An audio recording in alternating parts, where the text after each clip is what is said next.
TYT Sports Rick Strom here with only the Coach of the Year in 2011, Greg Jackson. Greg, how are you?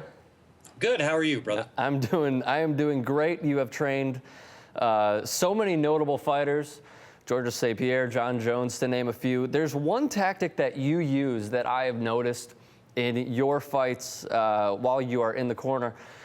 You call them by their first and last name. Now, I mean, like my dad would call me, Richard Strom, and I would clearly get his attention. I understand that that is one of your tactics, correct? It is, and I learned it from my mom, actually, who would use that to get my attention. And it works well. When you hear your whole name, it's just kind of reflexive to kind of focus in. So I try to anchor people down with that kind of psychological approach of just speaking to them like they need to listen to me right now. Mm-hmm. Have you ever like slapped a fighter in the face or anything like that to wake them up in the corner? Not in the corner, I haven't. Some fighters I'll slap before we go out there, like I'll kind of hit them all over to wake them up a little bit. But in the corner, you don't really need to slap them. If you can't wake them up using the tools of, psychologically just kind of motivating them, hitting them isn't going to do it. They just got hit for 5 minutes. Another hit's not really going to do anything. When you did slap them, though, was it forehand or backhand? It's all forehand. The backhand, I've broken my hands too many times, so I use the front of the hand. Now, you've developed 10 world champions. Let's just get the drama out of the way that I know you have been asked many times. Rampage Jackson has called you and your team the most boring team out there right now. Why exactly do you think he has fired at you guys like that? Well, we went through a phase where a few of my top guys were having a hard time finishing fights. So what I did to combat that is I came out with a comprehensive list of our entire team, especially in the UFC, which is quite large, and showed that we had the highest finishing percentage by far. We took the most bonuses, meaning fight of the night, submission of the night, knockout of the night. We took all those by far. So at one point, that was kind of in vogue to say, like, if you were in the know in MMA, you would say, oh, well, Jackson's guys are boring, but the stats don't hold up with that. And that argument's pretty well dead, even as late as last year. Just this last couple of weeks, we had both Ultimate Fighter winners come from my gym. They both finished their fights in the first round. We took every single bonus that night that was offered. And then the next week, Jon Jones was able to take Machida out in the second round. So if you're still kind of beating that drum, there's not much support for you. Now, back in March, Sugar Rashad Evans had some harsh comments for you, writing on his Twitter, "I decided to leave Greg because I felt like he didn't have my best interest anymore. Greg is not the same coach he used to be. He has called your gym commercial and transient." Do you think that he's being a little over the top with these comments and maybe playing up to the media, or is there something, could there be something there? We did grow, and that's true. But it's still a really, really tight group of guys. You're not seeing like a mass exodus from my team or anything like that. I'm sorry he feels that way. Certainly his teammates don't seem to feel that way. And I don't feel that way. I mean, I'm just a big dork, and I've been a big dork, so I don't really feel like I've changed that much. I'm sure I have, but I don't feel that way. And I'm sorry that he feels that way. I certainly don't feel that way about him. I love the guy. So would you want to see him fight Jon Jones? Would you think that would be an interesting fight? It is going to be an interesting fight when it happens. It's a fight that I don't want to see. I never want to see my friends fight each other, and I still consider Rashad, on my part, a friend. So it's going to be a great fight, I think. But it's not something that I want to see. I have new protocols in place now, so we should never run into that situation again. For instance, GSP and Carlos are probably going to end up fighting very shortly, and Carlos Condit, that is, and we're all set up now, all ready to take care of that with no drama. Do you think Rashad perceives you as a friend as much as you perceive him as a friend? I think that's a question for Rashad. I don't know. I hope so, but, I'm not sure. A lot of writers and fans have had a mixed perception of Jon Jones. They love his ability to fight in the cage. They love what he does. But they have a question of how he presents himself, and if he is just playing up a nice guy image. What would you say to those people? I'd say that you're really reaching there. Like, if you obviously you can't really put his fighting down, and you've got to find something to dislike about the guy. I guess the image would be the thing to do. Jon Jones is one of the sweetest, nicest guys I've ever met. He's an awesome guy, an awesome human being. He takes care of me and the whole coaching staff here really, really well. So I'm not sure where they're getting that. I guess the only thing I can think of is that you really like he's rolling through fighters. He's so young. He's so talented. You can't really insult him there, so you might as well go after his character. All right, let's put the drama aside now. Let's get down to business. If you are trying to get a guy into your gym, or, if you're trying to get a guy into your gym, do you recruit them? Do you go after them and say, hey, we see a lot in you, we want to train you? Or do they necessarily come to you for that advice on how to fight? Usually they come to us now. They'll say, hey, I was interested in being a part of your team. Sometimes it's a mutual thing. We're like, oh, I wanted to work with you too. But most of the time at this point, it's people coming and wanting to join the team. And so we try to evaluate, if it is going to be a good fit, because, our team isn't for everybody. And we have to get along really well. The number one battle is for morale. You want to make sure everybody gets along well before money, before anything else. You have to be friends. And as long as they fit in well and they're talented and on the same sheet of music, so to speak, you can come join. Greg, you're a very well-known trainer in the UFC. You have many top-notch fighters. What is your motivation? My motivation is kind of twofold. One is to reach my potential. I just want to be the best martial arts instructor, coach, whatever you want to call it, that I can be. So reaching my potential is number one. I should say, also with that is taking care of my troops. I want to make sure that I bring out the best in them, that their dreams come true, that they are able to really kind of pursue what makes them happy. I want to empower them as much as I can.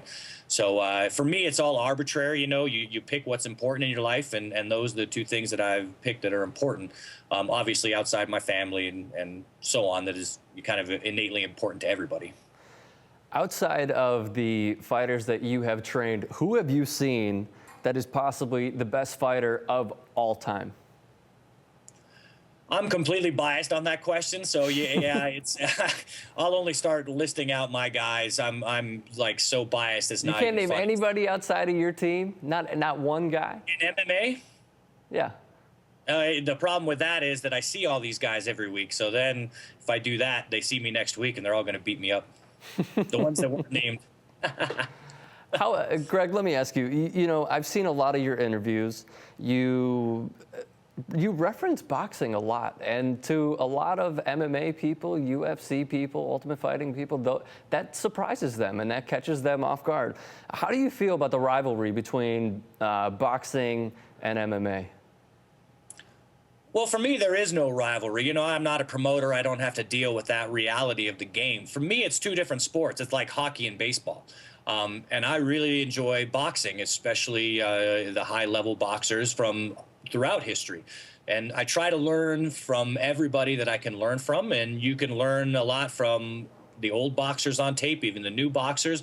It might not necessarily immediately be relevant to what we do in MMA, but if you look deep enough, a lot of times there's something there for you. So I'm a big boxing fan, a huge boxing fan, and I think you can learn from it, and the two, you can be a fan of both. They're not mutually exclusive. How badly do you want to see, then, you say you're a huge boxing fan, how badly do you want to see Floyd Mayweather face Manny Pacquiao? It'll be a very interesting fight. Pacquiao has that great pace, and Floyd Mayweather has amazing defense, that drop shoulder defense. It's really, really good. So it'll be an interesting battle of styles to see who comes out on top there for sure. Not to get off base here, but did you think that Floyd Mayweather's punch on Victor Ortiz was a cheap shot, or did you think, hey, you got to protect yourself at all times? That's the way it goes. It's hard to say. You'd probably have to you have to take his answer, I guess. But it's one of those things that in the moment you get caught up, and you're not necessarily always going to do that, but you just get caught up in the situation. And unless you've experienced that, it's really hard to describe. It just seems like such common sense. Oh, you wouldn't do something like that. Sometimes in the moment, though, you do crazy stuff. And so, you know, it's one of those things that you have to take it with a grain of salt either way, because you never know. Who would you say is, out of your fighters, who would you say is the hardest worker, who really comes into the gym and, you know, has a tough mentality when training for a fight? I think the kind of the leader of the pack on that, they're all tough. I mean, every one of these guys is a workhorse, but I think the real tone is set by Keith Jardine, one of my longest students. And he's a guy that kind of everybody looks up to, because he's in here he works so hard, and he's so tough. And so he really sets the tone. When you have a mixed martial arts gym, or any group of people, really setting the culture is so important, because that culture will come to either harm you or save you, depending on the situation. And you want to set a culture of toughness, of hard work ethic, of technical proficiency. And that's really important. And Keith Jardine really helps out setting that tone for our team. Let me ask you just a few more questions, Greg. Yeah, sure. A lot of people have this perception of ultimate fighting, cage fighting, and they think that it is incredibly vulgar, and it is way too violent, and it is just two guys going in there and having a street fight. What would you say to those people that have such a negative annotation with the ultimate fighting? I would say that's a complicated question, because a lot of that is perception versus reality. The first thing you want to do is you want to look at the stats, and you can Google them or do whatever you want to do. But we actually have an amazingly low injury rate. Boxing, football, even cheerleading, a lot of these sports that we watch every day. When you watch football, I mean, some people might feel that way, but it doesn't get that same visceral reaction, right? But that's way, way, way more dangerous than what we do. You're getting more concussions, more knee injuries. We're much safer than boxing. So statistically, we're much safer. And then that perception of, well, these are two guys fighting in a cage, and that's what it's really about. People are afraid of that. That seems very scary to them, because fighting is scary and the cage is scary. And I would say, you know, come at it with an open mind, because it really is a beautiful, beautiful sport, and it's a beautiful art. And it's one of those things that the more educated you are about it, the more beautiful it becomes. And I always say this, you know, Mark Twain said when he was studying the river as a kid, it was so mysterious and beautiful to him. And then when he kind of figured out how the river worked and he was able to pilot it, it lost some of that luster, some of that beauty.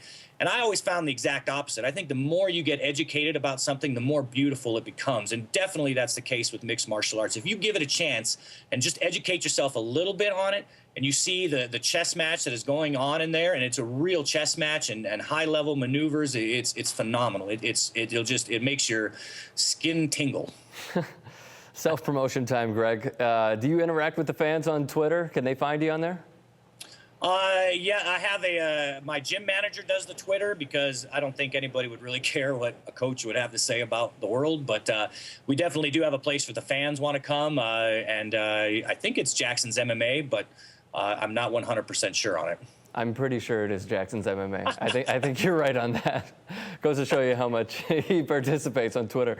Yeah. Do you have another book coming out as well?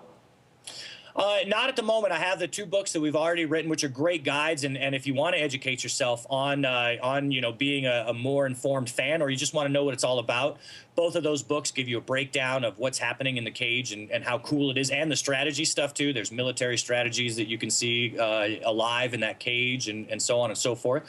And I'm planning probably in about 5 or 6 years to do a giant strategy, kind of encompassing strategy book about these ubiquitous principles that you find all throughout art and how they apply to the martial arts.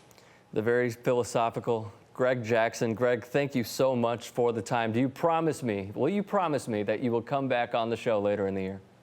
I will come on as many times as you need me, brother. No worries. All right, Greg, thank you very much. Talk to you soon.